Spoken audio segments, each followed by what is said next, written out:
Então, retomando, eu vou dividir com vocês aqui, vou continuar a tela. Vamos lá, tá? Então, pensem também em outros programas educacionais, né? Eu falei anteriormente do ProUni, do FIES, do REUNE, do SISU, que foram e são, né, programas de financiamento e de apoio estudantil para ter esse acesso e permanência do jovem ao ensino superior, tá? A gente tem aí, que mais também, o novo, né, FIES. A gente tem os mais atuais que eu lembro bem, a reforma do ensino médio, a questão da literacia, que agora tem esses materiais para contação, né, para contar história, para incentivar o hábito de leitura dos pais, educadores para as crianças menores. Então, a gente tem uma série aí, né, e principalmente o maior desafio agora, que é a implementação da Base Nacional Curricular no ensino médio, tá? A gente já vem desde 2018 aí no ensino fundamental e agora, né, 2019, 20 no ensino médio, tá? O que mais que a gente tem aqui?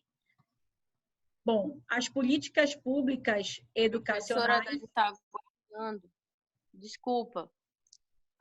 Vamos lá.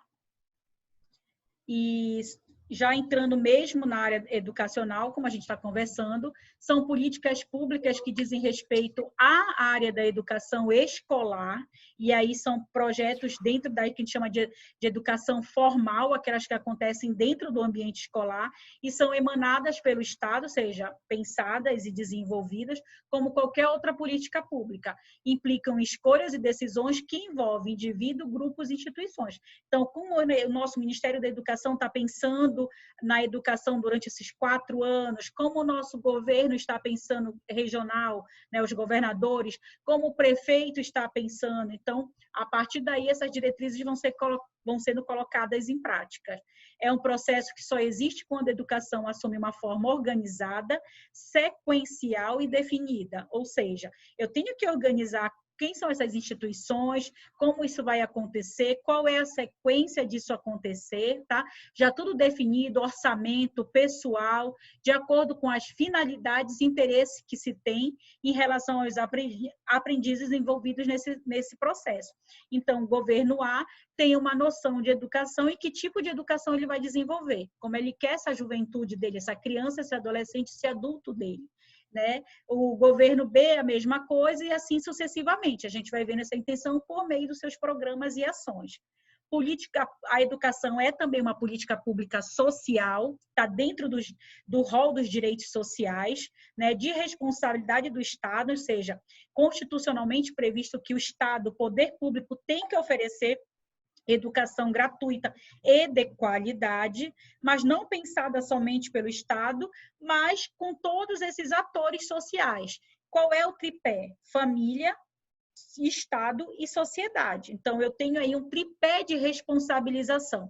Então, quando eu penso em família, apesar de constitucionalmente, né, a previsão legal de que o Estado tem que oferecer essa educação, eu não posso pensar que cabe ao Estado educar as nossas crianças, os nossos adultos, né? Não, os nossos filhos. A família tem que estar junto, a família tem que ser parceira. Não adianta nada a escola pedir para fazer uma tarefa em casa e a família não olhar a agenda, não olhar o caderno, não sentar junto.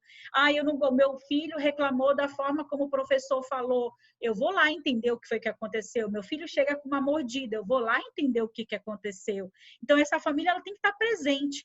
Quais são os valores? Não, eu não estou gostando desses valores. Os meus valores familiares não estão sendo representados nessa escola. Eu vou lá entender onde eu matriculei meu filho.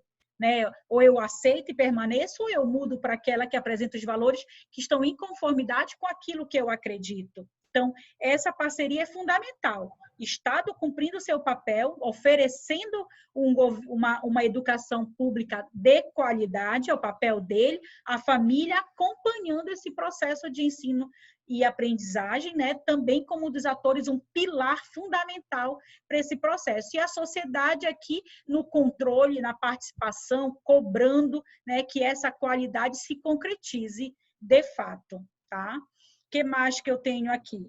Como eu falei, é uma política social, é concebida como uma prática social concreta, construída e mediada pelos homens como sujeito desse processo histórico. Que homens? Quando a gente pensa em educação, a gente pensa aí, como eu falei, nos políticos, nos idealizadores, secretários, né, diretores de escola, professores, o aluno, a família, enfim, todos esses atores juntos.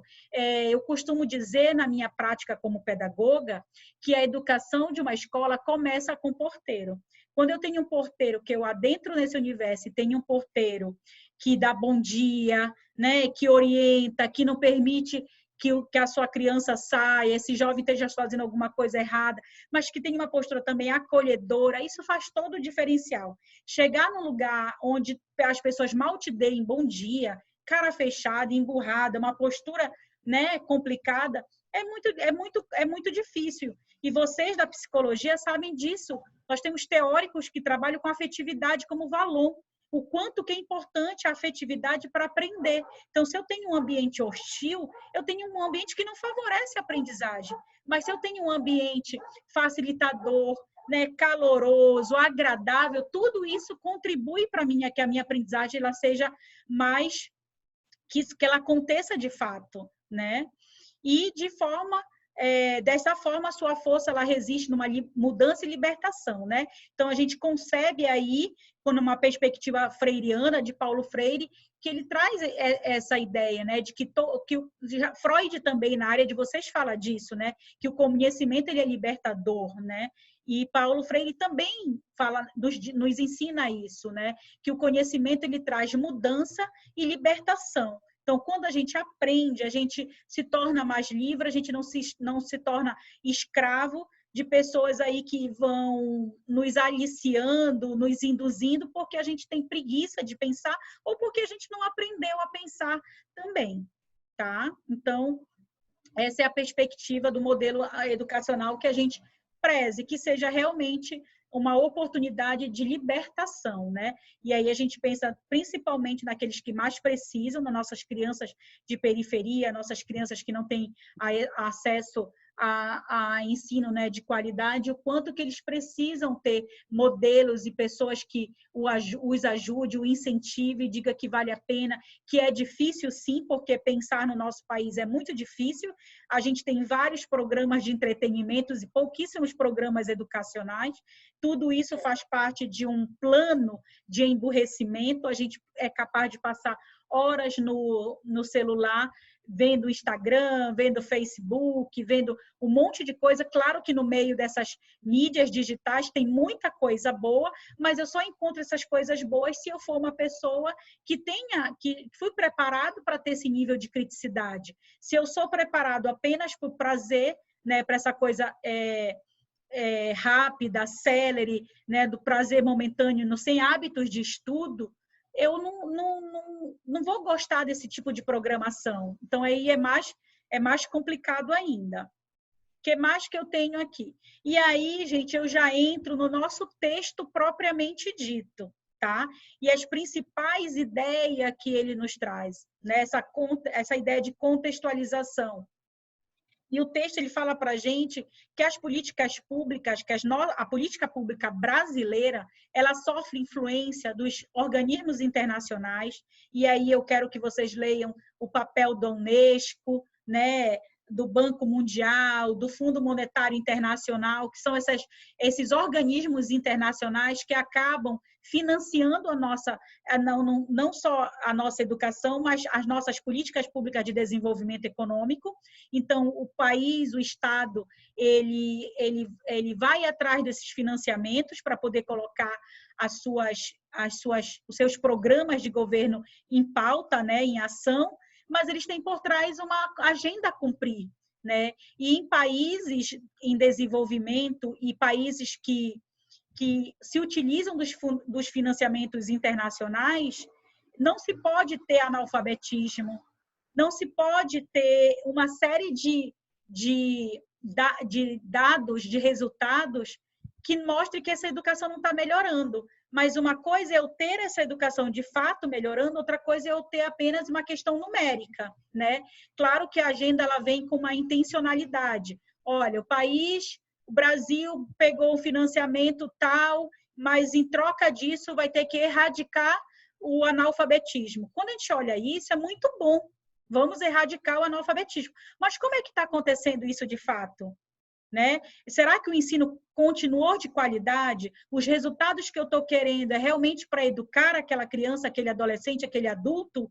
Ou é para eu finjo que eu tô alfabetizando e a gente tem o que a gente tem hoje, que é 50% dos jovens aí sem saber ler e interpretar, chamados de analfabetas funcionais, né? Então, será que realmente nós estamos aprendendo? Que educação é essa de qualidade? Bom, internacionalmente a gente sofre as influências desses organismos internacionais. A gente tem aí os movimentos nacionais, né? E a gente tem isso muito forte desde 1930, que nós estamos estudando aí com o movimento dos pioneiros, né, da educação, mas a gente teve também as grandes mudanças na nossa legislação a partir de 60 com a nossa LDB, 61, depois 71, 88.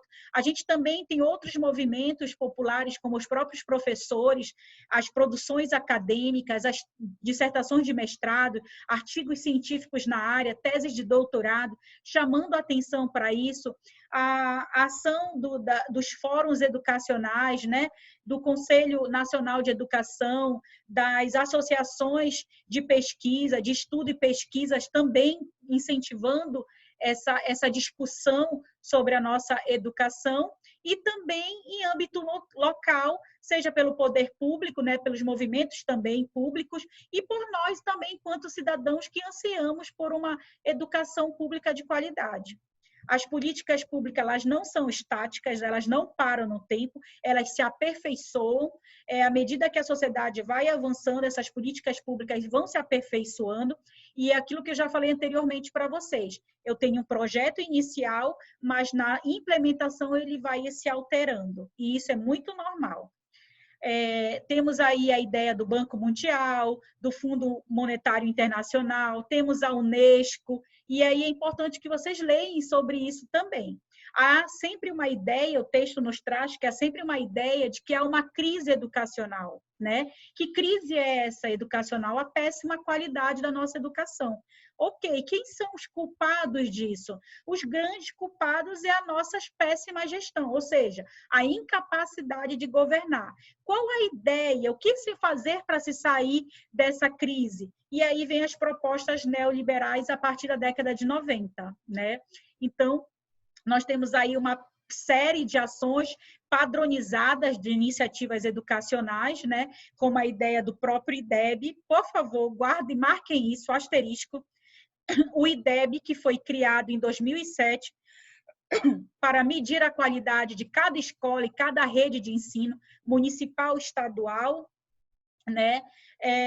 Medindo para essas redes de ensino e essas unidades de ensino, para que a gente possa identificar aí como é que estão esses resultados e propor iniciativas de melhorias, trazer boas práticas da iniciativa privada e também fortalecer alguns conteúdos que a gente precisa trabalhar. O carro forte do IDEB é trabalhar língua portuguesa e matemática. Por que tudo isso? Porque a gente precisa formar mão de obras qualificadas para o mercado. O profissional, né, essa mão de obra produtiva, ele precisa pelo menos saber ler. Tem que saber contar, tem que saber ler, né? Como é que eu vou interagir aí com toda essa tecnologia, com todo esse conhecimento, se eu não for uma pessoa com algumas habilidades? E qual é a ideia que você saia hoje, né? Você saia lendo bem, que você saiba interpretar, que você tenha um raciocínio lógico-matemático, que você conheça de tecnologia, né? Que você seja preparado para o mundo do trabalho. Nós vamos ver isso no semestre que vem na LDB, na atual LDB. O objetivo maior dela, preparar o aluno que sai do ensino médio para o mundo do trabalho. Que mundo do trabalho é esse que nós temos aí? Esse trabalhador, ele tem que ter raciocínio lógico, ele tem que ser proativo, ele tem que ser assíduo, ele tem que ser colaborador, ele tem que saber trabalhar em equipe, ele tem que apresentar resultados, né? Então, é esse perfil que esse mercado exige. E essa educação ela tem que preparar para essa intencionalidade, ela prepara para o mercado. E aí eu posso perguntar para vocês assim, uma questão: qual é o índice, né, que foi criado para medir o desenvolvimento da educação básica? Qual foi o índice? O IDEB, né? Nós temos aí também como política pública o Plano Nacional de Educação com 20 metas que nós vamos, que é uma das nossas pautas ao longo dos nossos encontros aí sobre políticas públicas educacionais, tá? E a ideia é que nós cheguemos, a educação brasileira chegue na média 6.0, tá? Que é a média dos 20 países mais bem-sucedidos do mundo. Tá? Hoje, nós temos aqui no estado do Pará, no ensino médio, a nossa média é 2,9. O nosso ensino fundamental está numa média de 4,8. Nós temos escolas que já bateram a média internacional, 5,5, 6,0. No ensino, que a gente chama no ensino fundamental menor, né, inicial. Nós temos isso, mas quando chega no fundamental maior e para o médio, começa aí todo um processo complicado nessa escolarização. Então, para vocês terem uma ideia, nós estamos aí 2,9 no ensino médio, estamos aí menos da metade do que se deveria ter para a formação que se requer para essa mão de obra jovem, para esse mercado absorver essa mão de obra. Tá? Eu me lembro perfeitamente que eu até mostrei esses resultados aqui para vocês, não foi? Dos 20, né? E desses países que fazem o exame do PISA, né? Que é o exame aí para ver a questão da matemática, né? É um medidor internacional. O Brasil está na 57ª posição. Então, olha só, a gente está atrás da Malásia, da Bulgária, da Jordânia, nós estamos atrás do México, nós estamos atrás do Chile, do Uruguai, né? Da Argentina.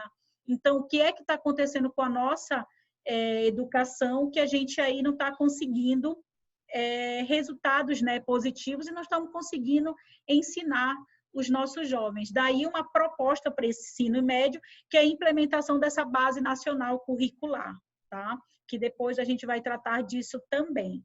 Então, o que nós temos mais aí no texto? Nós temos a Organização para a Cooperação e Desenvolvimento Econômico, que é a OCDE, né, que é uma organização econômica intergovernamental, com 36 países membros, fundada aí em 1961. E aí, quem lembra, quem está estudando já comigo a história da educação, olha aí a década de 60, a ideia, né, desse progresso econômico, desse comércio mundial já iniciando esse financiamento aí para os nossos governos e já começando a implementar uma agenda de interesses, né? A nossa LDB de 61 já demonstra isso, tanto que ela favoreceu o ensino técnico, né, para preparar para o mundo do trabalho. A organização conhecida como Clube dos Ricos tem como principal objetivo promover a cooperação e discussão de políticas públicas a fim de promover o desenvolvimento econômico dos seus países membros. A Unesco, e aí coloca um asterisco aí, a Unesco é a sigla das Organizações das Nações Unidas para a Educação, Ciência e Cultura, foi fundada logo após a Segunda Guerra Mundial, com o objetivo de contribuir para a paz e segurança no mundo através da educação, da ciência, da cultura e das comunicações. Tá? E aí a gente tem vários documentos muito interessantes até, né? Nós temos aí as declarações de Jomtien, de Dakar, que são declarações, assim, documentos muito significativos sobre que a educação tem que ser para todos, a educação tem que ser de qualidade, educação para a diversidade, né? Então, são documentos norteadores importantes, mas que nós temos que ter também o compromisso aqui interno da nossa sociedade, dos nossos políticos, saber que essa agenda internacional tem que ser cumprida, mas nós temos os nossos interesses também. Então, qual é o interesse que nós temos que querer enquanto nação? desenvolver a nossa educação, claro, queremos ser competitivos, queremos ter um lugar de destaque aí nesse clube dos ricos, né, de países aí com baixo índice de mortalidade infantil, de desenvolvimento aí humano, queremos aumentar tudo isso, mas queremos que valorize a nossa cultura, né, que olhem para nossas raízes, para a nossa cultura, principalmente nós aqui do Norte, uma cultura ribeirinha, uma cultura amazônica, né? Temos que ter esse olhar também para as nossas questões. Nem sempre a boa prática de um país vai ser colocada em prática aqui. Né? Podemos até pegar essas boas práticas, analisar e ver a possibilidade de implementar, mas de acordo com as nossas culturas, com as nossas raízes. Né? E também tendo um plano nacional. A quem servir com tudo isso? O que nós queremos com tudo isso? O Brasil chega no governo aí do ex-presidente Collor de Mello, né? Temos uma ideia aí do que na década de 90? O Fusca, o Fiat 147, a Brasília amarela, né? Enquanto lá fora já existiam verdadeiras máquinas e já começa aí o processo de abertura de mercado com a globalização, né? Então, começa-se o processo de massificação.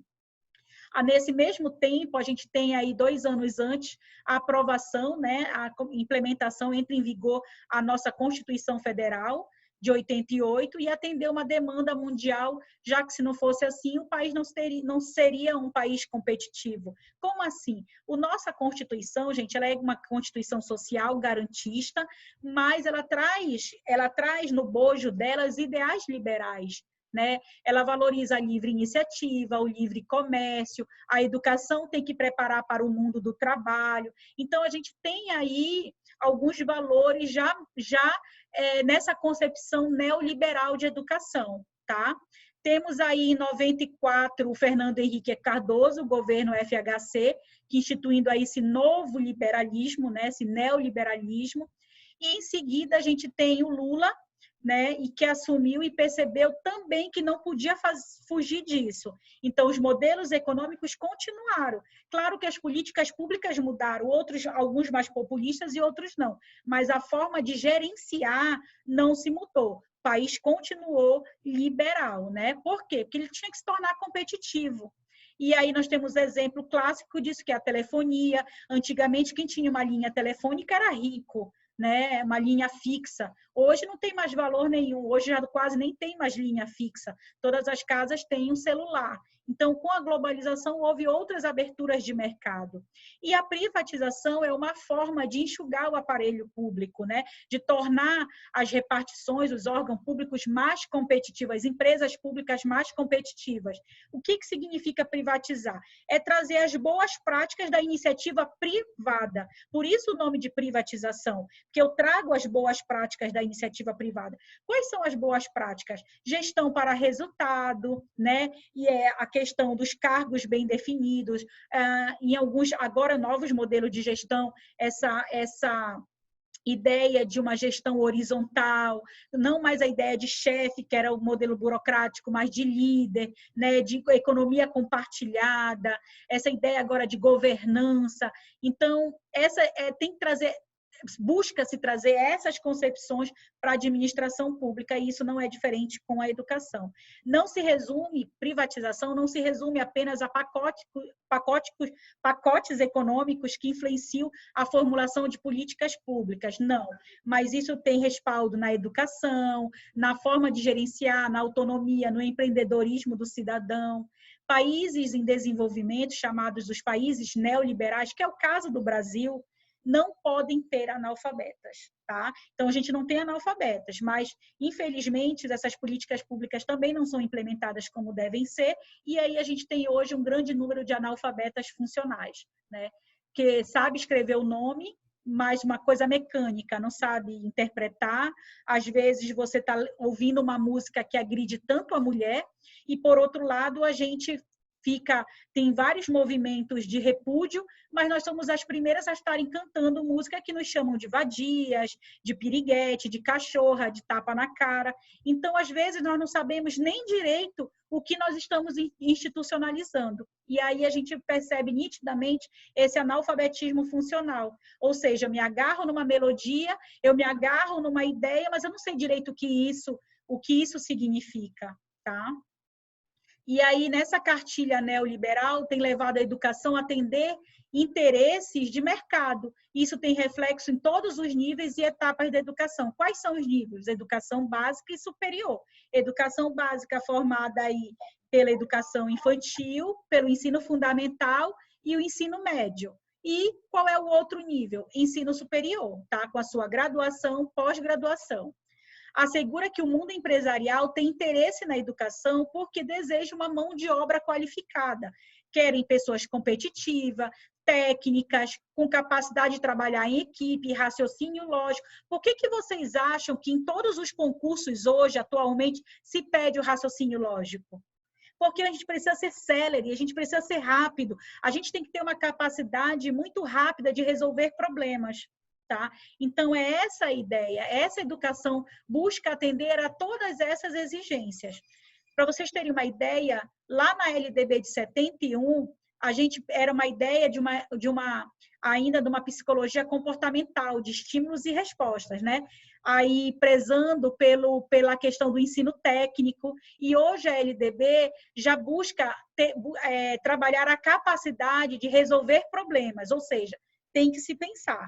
Tá? Para que a gente tenha uma educação crítica, a gente tem que fazer com que o cidadão pense. Temos outros indícios aí, ó, de uma política pública, né, com os ideais aí do neoliberalismo. Educação é dever da família, do Estado, inspirados nos princípios da liberdade, nos ideais de solidariedade humana, tem por finalidade o pleno desenvolvimento do educando, seu preparo para o exercício da cidadania e qualificação para o mundo do trabalho, tá? Então, são os anseios aí liberais. Lá no artigo 7º, o ensino é livre à iniciativa privada, atendido às seguintes condições: cumprimento das normas gerais da educação nacional e do respectivo sistema de ensino, autorização do funcionamento e avaliação da qualidade pelo poder público, olha aí a avaliação da qualidade, olha aí o IDEB de novo, ENAD, IDEB para educação básica, até o ensino médio, ENAD superior. Capacidade de autofinanciamento, né? E aí, outras, eu trouxe só 2, mas tem vários outros que a gente vai identificar quando a gente for estudar a LDB. O Banco Mundial propõe aos países em desenvolvimento em pacote de reformas educativas para a educação básica de qualidade, atendendo às necessidades básicas. Quais são as necessidades básicas? Redução da pobreza, aumento da produtividade dos trabalhadores, melhoria da saúde, redução da fecundidade. Olha nós, mulheres, aí, por que nós estamos engravidando tão tardiamente? Porque se a gente engravidar, a gente perde nosso trabalho. É simples, né? E essa toda a ideia da lógica de mercado. Já falei para vocês, eu quero que vocês prestem atenção aqui. Nós temos 2 níveis de educação, a educação básica e o ensino superior. Educação básica é formada aí pela educação infantil, o ensino fundamental e o ensino médio, e a educação superior, que aí nós temos a graduação e a pós-graduação, tá? Outros exemplos aqui de projetos educacionais mais modernos, né? A questão aí do Conta Pra Mim, que é a disponibilização de guias para a família, uma série de vídeos, né? Com contações de história, para incentivar essas estratégias de literacia familiar. Temos aí a reforma do ensino médio, que é uma mudança estrutural do ensino médio, tá? E aí temos aí uma parte de flexibilização curricular por meio da Base Nacional Curricular, mas isso nós também vamos estudar. Só quero que vocês identifiquem que são projetos educacionais mais atuais. Tá?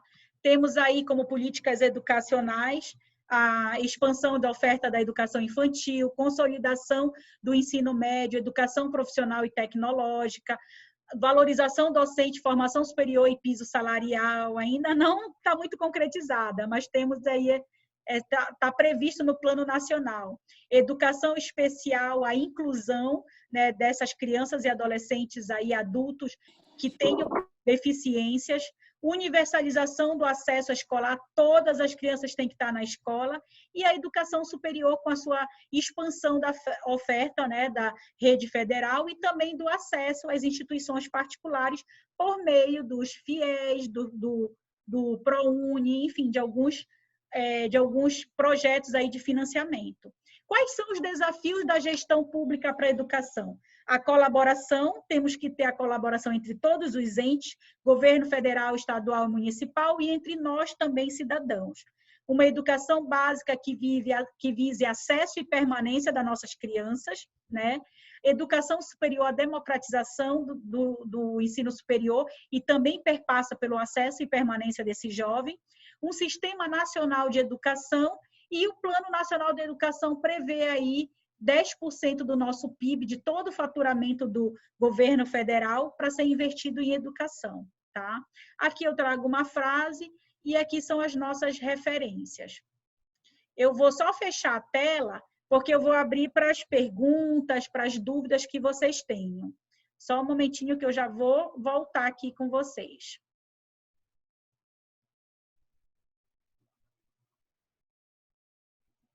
Vamos lá, vamos